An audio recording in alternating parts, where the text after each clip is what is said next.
Sabay-sabay na silang tinopak.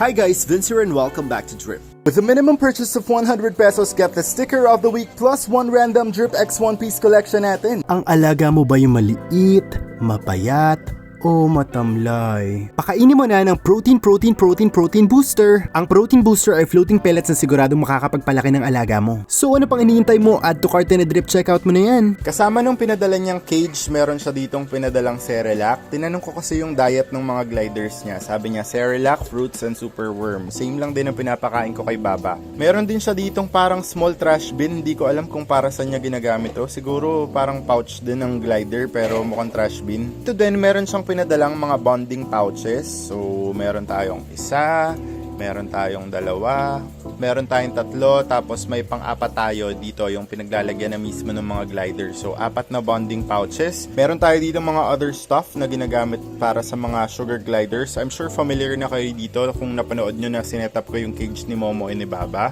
Meron tayo ditong dalawang hammock for the sugar gliders. Isa nandun sa dulo, isa nandito. Meron pa dito mga swing area. Meron siyang pinadalang isang ramekin. Ginagamit niya siguro to para sa parang food dish ng gliders. Nandito rin yung kanilang inuman, meron silang mga bell balls. If you guys are acquiring new sugar gliders, make sure na humingi kayo ng trinket from the seller or from the person na nag-donate ng sugar glider sa inyo. A trinket means parang either yung bonding pouch nila, o kaya isang hammock, o kaya isang laruan. Anything na merong naiiwan na scent from the previous owner dahil importante sa mga sugar gliders yun. If you transfer them to a new bonding pouch nang wala yung familiar scent na hinahanap nila, hindi ganun magiging smooth yung bonding process nyo. So thank you so much Sir Jeremy sa pag-send, hindi lang nung mga trinkets nila pero yung buong cage talaga sinend. Nandun yung cage ni Baba, hindi ko muna sila ilalagay dun for now kasi importante na ma-handle ko muna sila bago ko sila i-introduce sa isa pang glider na hindi sila familiar.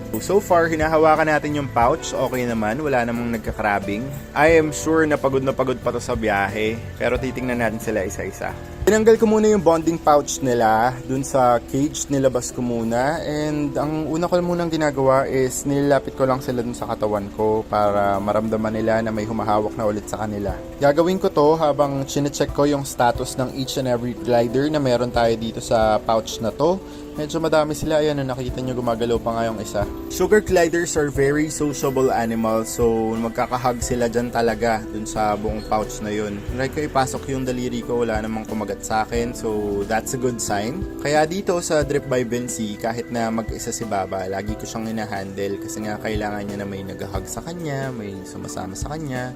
Parang ikaw, kailangan mo ng jowa. Charot! Ilalabas ko muna isa-isa yung mga gliders. Yung mga mache-check ko na, ilalagay ko muna dito sa pouch na to para ma-observe lang natin sila. Ayun na sila, super cute. Kuha muna tayo ng isang glider. Sana hindi ako agatin. Naririnig niya, nagka-crabbing na yung isa. They are nocturnal animals, so hindi pa talaga ito yung typical na gising ng ating mga gliders. Pero dahil nga bagong dating sila, kailangan talaga natin sila i-check kung okay yung kanilang health. Na-try ko silang ilabas dun sa kanilang pouch isa-isa.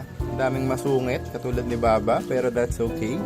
Kailangan lang natin sila i-check. Sorry na po. If you guys are not familiar in handling gliders, matataranta talaga kayo pag nag-crabbing na sila kasi nakakagulat. Parang ganyan, no? Hi! I-expect nyo na rin na may tutuka, pero so far naman wala naman. Ayan, nahawakan ko yung isa. Gusto ko tong kunin muna kasi mabait siya. Sabay-sabay na silang tinopak.